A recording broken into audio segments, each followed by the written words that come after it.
And a good Wednesday morning, Quad Cities. It is Wednesday, January 22nd, 2025, and it's time for Ask Andrew Live. And look who's with me this morning. Yes, good morning. Good morning. I made it into work in time for this. I was just going to ask, how are the roads? How is everything outside? Not too bad. I also got new tires, and I'm really starting to notice how nice it is to have new tires Isn't that going nice? into the winter season.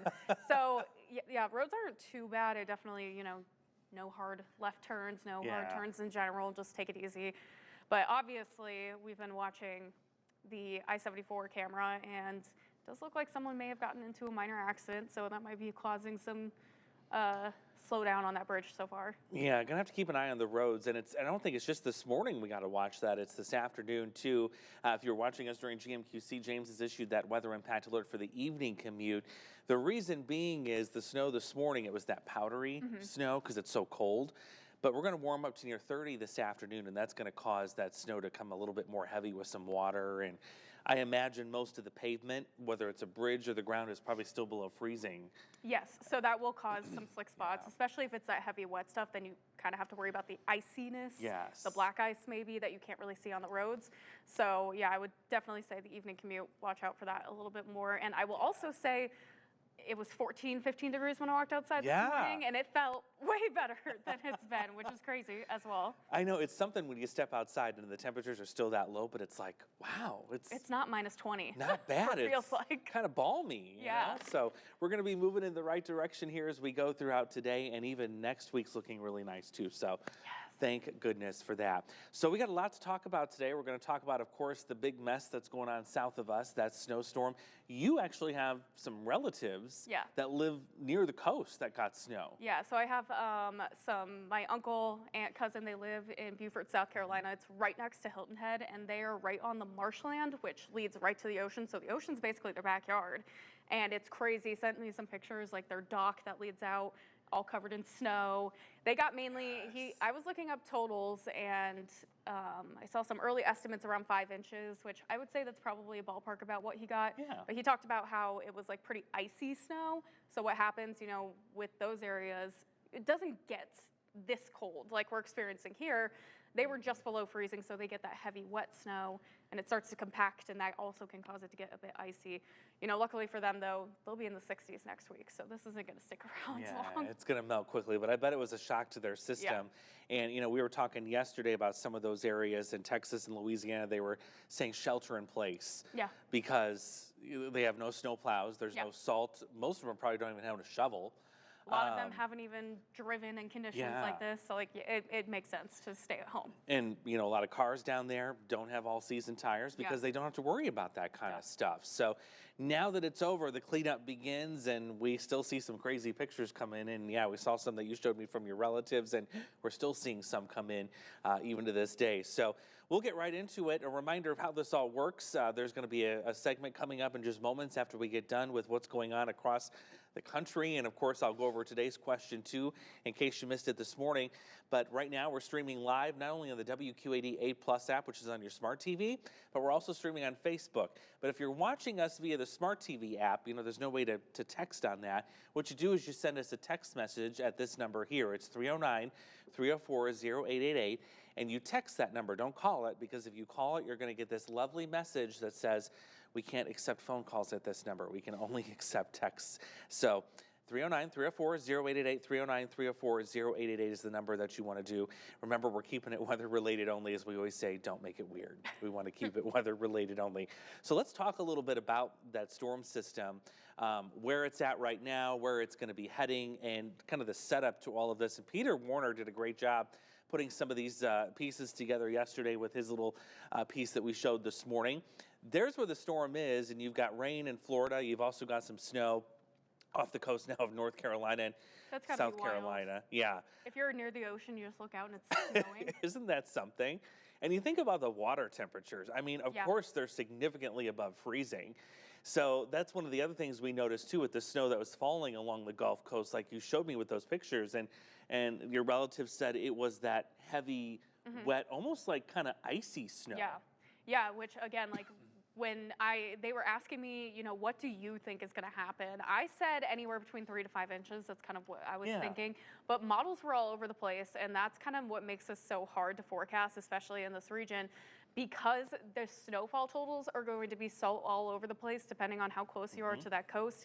Again, I was wondering, I guess it really does depend on the winds. Luckily, this was coming in from east to west. I was wondering if the system hit it right on, would it almost turn into a lake effect snow? Yes. If it was a different, which could cause even higher amounts. But again, this was moving east to west and then going over to the ocean. So likely saw heavier snowfall totals just slightly inland where you didn't have that immediate impact of those water temperatures right along your area. So again, it makes it really, really difficult, but there's definitely a high concentration of different snowfall totals all over the coastline. Yeah, and we talked about the compaction too, that, with it being a heavier, wet, icy snow, it tends to kind of cave in on itself and compact in lower snowfall amounts unless you get right out there as it's going to measure it. Even if you let it sit for 20, 30 minutes, it starts to crush in on itself. So that was another reason we probably saw some variation in the snowfall totals, but a once-in-a-generation event for folks down there. Easily. It goes to show the strength of the Arctic air that's in place. And that's kind of what Peter was explaining yesterday is, nobody is escaping this Arctic air outbreak that we're seeing. You're noticing the cold air all the way down to the Gulf of Mexico, even Florida, at least the north half of the state, being impacted by the Arctic air. The polar vortex itself, if you're curious where that's located, it came awful close. It got up here to the northern Great Lakes. Reminder, the polar vortex will very rarely come overhead of us here in the Quad Cities. We get these little offshoots of the polar vortex that are coming through. So that was the perfect setup. You had that cold air, an area of low pressure, and then a cold front. All of it coming together just right in the timing and the dynamics. That's what led to the snow along the Gulf Coast. And now that system's going to be heading out. But the cold air will stick around for another day or two before the warmth comes back in. Like Morgan said, they're going to be back in the 60s in no time, and probably some 70s in the days ahead too, as this warmth continues to come up here to the north. Let's look at the snowfall season so far. How much across the entire United States? The bluer the color, the lighter the snow. Once you get into the reds and also into the purples and the pinks, that's the real heavy stuff. But you can see clearly there's a huge kind of a donut hole right here across the state of Iowa where we have hardly gotten anything at all. Reminder, I think we've only got a little over 3 inches for our snowfall so far for the season in the Quad Cities. But you look at places like Omaha and southwestern Iowa, where it's even less. So a big donut hole here, all the storm systems going to the south. That shows you where the jet stream has been. Of course, northern areas are going to get their fair share of snow. No surprise with the Great Lakes. All you need is cold air to get the snow machine cranked up there, and it works quite well. But yeah, we still have a big deficit that's lingering here in the Quad Cities, and it's something we're going to have to track in the next several weeks because there's concerns, of course, what this means for water storage when we get into the spring. Also, the fact that the frost has been allowed to get down quite deep because we have no snow covering the ground to insulate it. So there's a flood risk factor with this. And by the way, we just got the flood outlook schedule, and that's going to be coming up just a few weeks from now. We'll get the first thoughts on that. Yeah, and I'm also looking at this and looking kind of at the headwaters of the Mississippi River, which is what we really look at when it does come to our spring flooding. Even then, they're not seeing as much as general, too. No, not at all. So, if this remains the case, you're looking at spring flood factors. It's more going to rely, I think, on the spring rain pattern as opposed to the snow pattern. And that's one of the key takeaways right now. So right now, if they were to issue flood outlooks and start talking about things, the biggest concern and biggest caveat, I think, is going to be the spring rain, like you said. Yeah, and definitely just seeing how February plays out. We know that we still have another solid month to We go. do. And February can bring in bitter cold. It can bring in a lot of snow. Yeah. Last year it was kind of an early spring, so it's just hit or miss with February especially.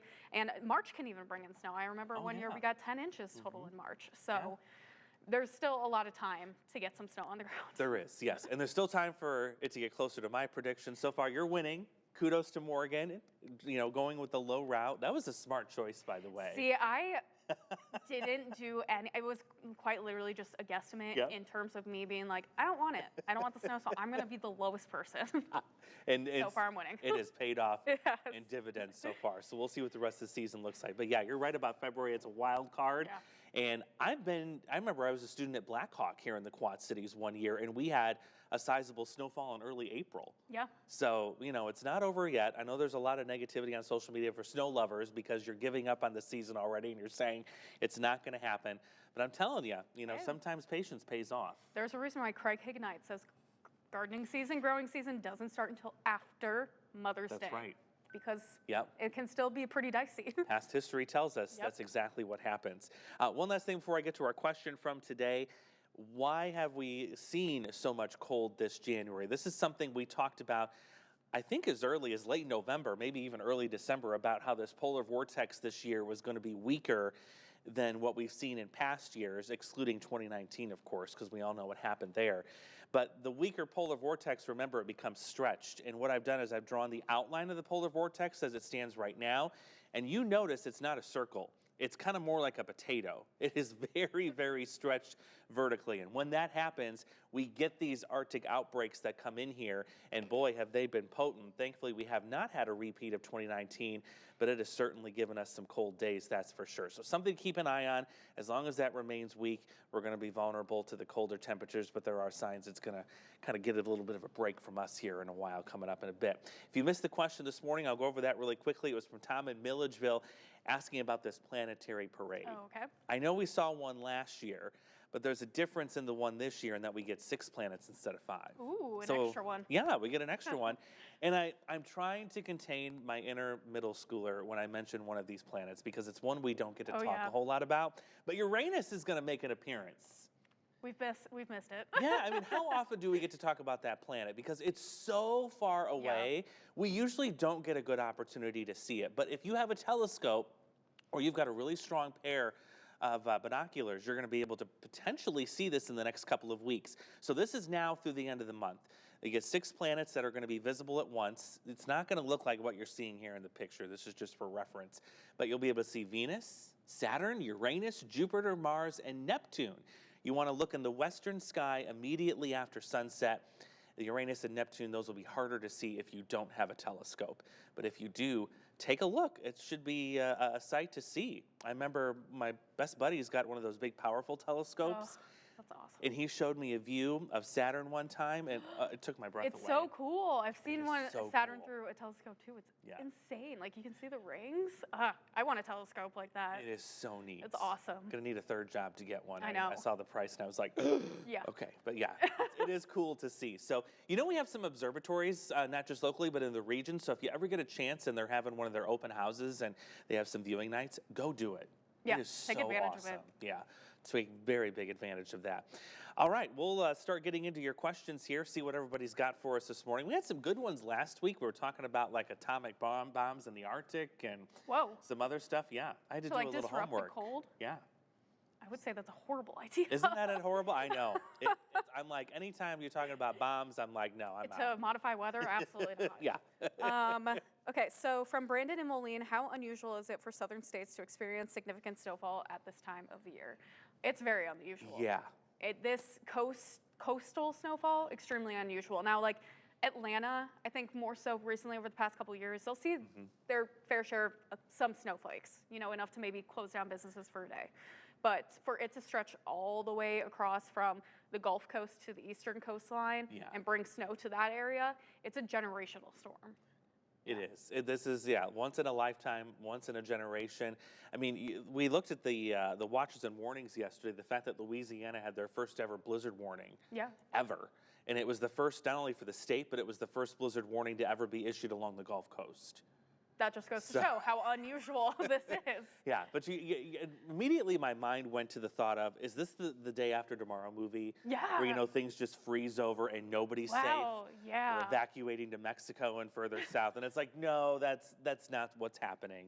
No, not at all. But very eerie because it's a similar situation. It is. It was something.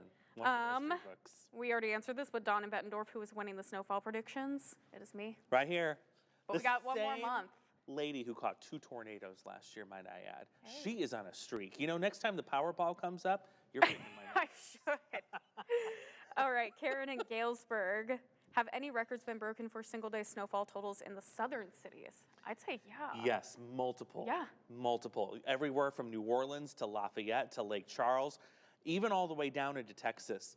Multiple snowfall records just broken, just obliterated. I'm sure we'll hear a lot more about that through the day today as, you know, people are diving into the history of all this because they don't see snow often, so they really have to kind of go back and be like, okay, when was the last time it snowed? When is like, so you have to really kind of go back and find those stuff. So we'll probably learn a lot more, but I'm going to say numerous, like dozens and dozens and dozens of places. Yeah, and one of the other things that Peter realized too when he was looking up the data yesterday is this occurred over 2 days.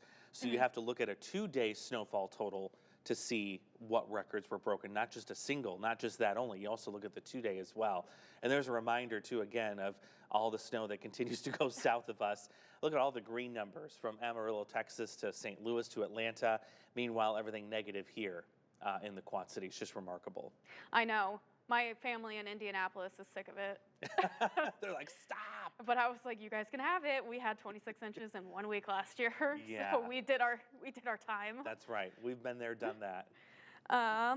We have, oh, Jessica Reinhardt says, video on her phone from a snowfall last year on April 2nd.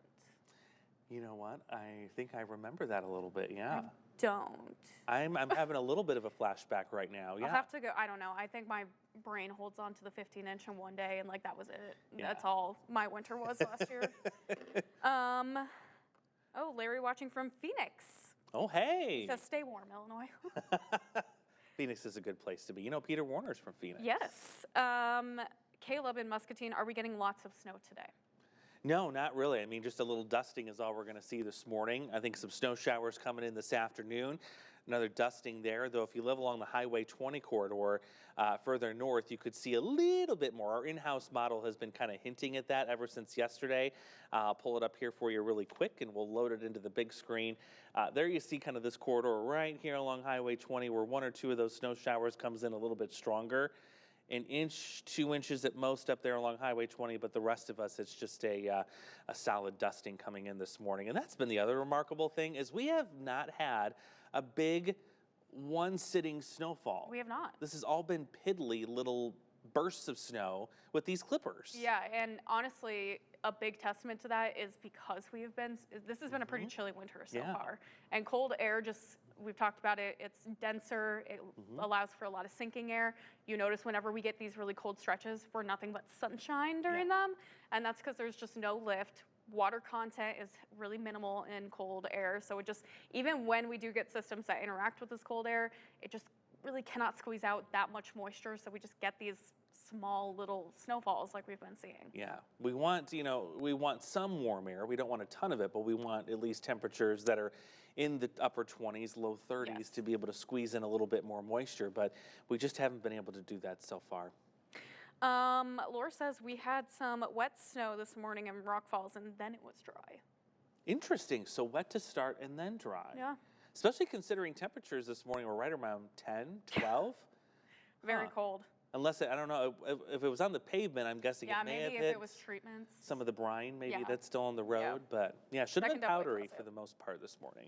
Larry says, is it going to snow today? We just, we're going to still see some light snow. You can see the next round there in northern Iowa. That's a won't be too much here. Yeah, not a whole lot. Doug from Sterling, are there any unique challenges southern states face during winter storms? Seems like everything stops when it snows down south, and it absolutely does. Yeah. And that's because they're not equipped with plows. They're not equipped with salt. They're not equipped with all of these things that we have because we see snow regularly. We know it's going to come. It's been years since these areas have seen snow, so why would they spend all this money to have plows sitting and sitting and sitting when they're not going to be used? So they just don't have the capacity to cover or to really clean this off quickly. So it really does kind of shut down those areas. I mean, it doesn't take much. We laugh because we're like, oh, stay in place or a shelter in place for 3 inches of snow. And for that, that's a walk in the park for us. We can handle that. At least most of us can. There's a couple though that we see every day that drive a little crazy that can't. But yeah, and you then know, also these people, they don't know how to drive Yeah. in snow. It's like that. It's not anything against them. I'm sure there's plenty of people who probably grew up in the Midwest and are used to it, but some people quite literally have never had this experience, and a lot of them. So it's quite dangerous if you're going to put those people in that scenario where they're uncomfortable, they don't know how to do it. It just is smarter in that sense to truly just stay home, because also with these southern states, they're going to get warmer here in the next couple of days. The snow is probably going to be completely gone once we get past the weekend, and Yeah, it's a whole nother environment It is. down there. It really is. Unless they have some people living there that are fortunate enough to have grown up here maybe, and then they've transplanted farther south, they can deal with it. But yeah, for the rest of them, it's just not worth it. No. It's not worth the expense. It's not worth the emergency response. Everything involved. It's just better, like you said, to just shut it down and wait for it to melt in a day or two. Yeah. Tyler says, is there a certain track where the jet stream would have to be located in order to get a good snowfall? There is, yes. There's a couple of storm tracks that we want to see. And I talked about this a couple of weeks ago, too. I'm going to see if I can find my little graphic in here somewhere. There it is, winter storm tracks. So there's two of them that we look at. This is the most popular one, the most favored one, that we call it a panhandle hook. And that's the one that comes up from the southwest. We have not, I don't think, seen anything in that direction. We haven't gotten this one to get into our area. More so, it's shifted itself south, kind of hit that Kansas, Missouri, southern Illinois, Indiana. So like this system basically happened just south of us, where they experienced that big snowfall of 6 to 10 inches. Yeah. If that was any farther north, that would have been exactly what we experienced. And again, these systems bring us the best chance for heaviest snow is because it's south. So it's dragging in a lot more warm air and moisture along with it for us to use. Yeah, that one system you were referencing was interesting because it didn't take its usual curve to the north. It kind of went straight west to east. Yeah, it did. And that's very unusual. So it took quite an interesting jet stream pattern to do that. But yeah, this is the one you want for big snows. Now there's another one, and this has been the kind that we have been seeing for weeks now, but we have not seen one that's been very strong, these Alberta clippers. Most of them, it's light snowfall amounts, but you can get these hybrid Alberta clippers that go nuts with the cold air and extra moisture, extra energy, and some of those can even produce up to a foot of snow, but we haven't had it yet. Yeah, and again, it really just depends on the pattern that you're experiencing with these clipper systems. Again, we've just been so cold, so there's just no energy for these clippers to be able to build upon. But if we were to able to get a stretch of just some warmer air and we had some moisture, and then all of a sudden we see that huge cold front come through, and then right behind a clipper system, that could bring in that heavier snowfall with it. But it just really, it takes those perfect conditions for us to be able to see that. Yeah, and it just seems for some reason this year it's harder and harder to get those things to line up perfectly. We're not done yet though. I'm not complaining. Tim from Moline, have we seen the last polar vortex for the rest of the year, and is it uncommon to see more in February? I don't think this is the last one we're going to see because there's still plenty of time for more cold air to sneak its way in here. I can tell you the long range, when we did the 14-day outlook this morning, did trend temperatures more in the 40s and 30s as we head into that first week or first couple of days into February. But I don't think we're done in terms of dealing with, those little offshoots of the polar vortex. Will it get as cold as it just did? Probably not. Yeah. The sun's getting stronger now. I was going to say, once we get to, so this month is the coldest month of the year. Yes, So we're going to actually hands start down. to see our average temperatures begin to increase as we head into February. With that, that's just a testament to, again, the sun is getting a little bit stronger. The days are getting a little bit longer. We just generally do start to see a little bit more warmth into February. But then again, like Andrew said, maybe we're not going to get, 0 and below, but we could definitely get into the single digits, maybe the teens, again into February. So still could be expected to be seeing some cold, but when it comes to this extreme cold, likely not going to see much of this again, especially with how the next 2 weeks are trending. We're getting back into the 30s and 40s. We just don't see another kind of big cool down in that period. Yeah, the clock in terms of the sun's weakest period, it's ticking down very quickly this time of year. I had a graphic in here somewhere that showed the amount of thermal energy that the sun will send in. The BTUs? Was it the BTU? Maybe I named it BTU. I think you did. Did I name it that way? No. That's how about energy? Da, da, da, da, da, da, da, da, da, da. What about solar? Maybe it was solar. It was such a good graph. It was. If need be, I know exactly. there it is. There There it You're is. so good. Oh my gosh, what would I do without her? I think I would be in a corner crying in the fetal position. That's what I would be doing. Yeah, this is the graphic that I wanted to show you, the difference in the sun's energy. So BTU, if you've ever had to replace your furnace in your home, that probably sounds familiar. That's the measure of heat energy that's used in this country, and even in overseas too, by the way. What it is the higher the number, the more energy the sun is bringing in. And right now, we're climbing. December is the lowest at only 432 BTUs.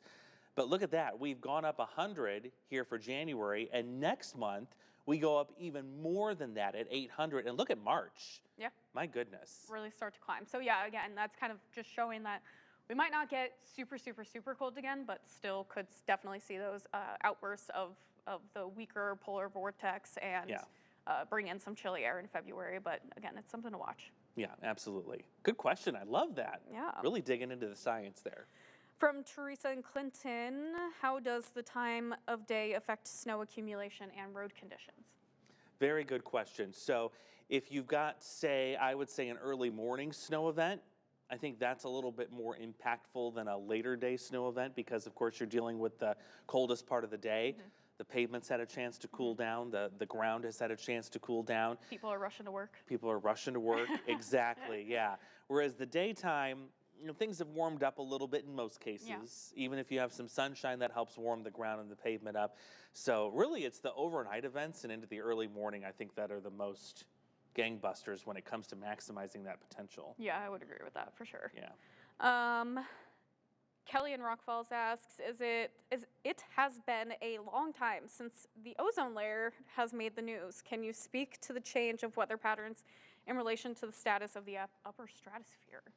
Yeah, we don't really hear about the ozone layer. Because the a whole ozone lot. layer has, I don't think it's virtually fixed itself yet, but it's close. And the reason why it was so in the news in your face is because of the aerosols and the refrigerants and I forget what it's called, CPCs? Oh, CFCs. CFCs. Yeah, CFCs. CFCs, which were in refrigerants a long time ago, which again releases into the atmosphere, and we discovered that that breaks down the good ozone, and it started to create a hole in the ozone layer, which then in turn allows bad UV rays to come in and all that stuff. So then when they banned the CFCs, it was kind of a slow and steady return to normal. So it's virtually almost, I think, healed itself, which is good news, but that's kind of why we don't really talk about the ozone layer anymore, because we got rid of the thing that we did to destroy it. to cause that massive hole to develop. And I agree. Last I heard, the ozone layer was healing. Things were looking better. I know it's a long process. You're talking about something that spans thousands of square miles. So this is not going to be an overnight or a year or even probably a 5-year thing, but it is heading in the right direction. Yeah, I've definitely heard some positive things, but that's kind of why you don't really hear much about it anymore. Maybe when scientists call it officially healed, maybe we'll talk about it again, or if it starts to deteriorate again. But so far, no news is good news for the ozone layer. Absolutely, I agree. Yeah, if we're not hearing about it, then there's usually not much to worry about. Oh, we're getting a couple more last questions. Yeah, we got a couple minutes left. Linnell's just saying Highway 20 driving to Galena was fun, about 50% snow and ice covered. Highway 20 is the worst. I remember that from my Rockford days. Just a dusting of snow. It's a mess. Allison in Rock Island, does a thick blanket of snow really help insulate the ground and plants from the cold air? It does. Yeah. Because if you think about it, snow and ice is basically virtually holding itself at 32-ish degrees, right at freezing. So if you put that on top of the ground, basically under the ground is going to be insulated, but what happens above the ground is we kind of get the effects of that cold to mix in with the air, and it can make above ground actually colder or feel colder. And that's something that we call albedo too, because the surface is highly, highly reflective. And it just doesn't allow any of that solar energy to get to the ground, but then in turn, again, the ground is being insulated by that snow. Yes, and that's a really good example of that. And we've been talking a little bit about the frost depth, on how deep in the ground the frost has gone. We were expecting that number to go up because we didn't have the snowpack. The ground is fully exposed to these Arctic temperatures. And you remember when I talked about it last week, it was at 4 inches. Well, now I just looked at the map now. Here in Davenport, the frost depth is at 6 inches. So we've gained 2 inches now of frost depth just because of this cold. Yeah, and if we had snow on the ground, we probably wouldn't see that jump. No. So it really does help insulate and protect some of those plants in the ground. It really does. Okay, last question. Linnell says, is the snow going to let up? This morning, yes, you're going to see a little break in it. I'll pull up the radar really quickly before we get out of here with this last question. Just to show you what's coming through, let's go to the wide view. Let that load up for a second and see what's left of what's coming through. Yeah, there's a couple more, looks like, lingering to the back west of Cedar Rapids. Shouldn't be anything too heavy. Yeah, It's really fairly light. Very, very light. And beyond that, a couple more snow showers this afternoon and this evening. Yeah, you're in the prime spot there, being in Joe Davis County, yeah, where you could see that 1 to 2 inch accumulation with the evening stuff. But other than that, about another hour or two of some snow, that'll break, and then some more snow later this afternoon for you up there. Yep. It's winter. It is. Welcome to January. Yeah. We've got everybody, right? Yep. All caught up? Yep. All right. Very good. We've got to get going to a meeting, discuss the news and events of what's going to be happening, of course, coming up later today. We have GMQC at 11. I'll see you there. And don't forget to join us every Wednesday. We'll be right here answering your questions for Ask Andrew Live. If we missed it, you have more opportunities. Go to WQ80.com, hit the weather tab, Ask Andrew, submit your question there. And don't forget, we also do it on Mondays and Wednesdays. Yeah. GMQC at 5 and 6. We're a wealth of knowledge. We are. Use us to your advantage. Take advantage of that. All right, you guys enjoy the rest of your Wednesday. We'll see you later. Continue with us and watch free now on the 8 Plus app everywhere you stream.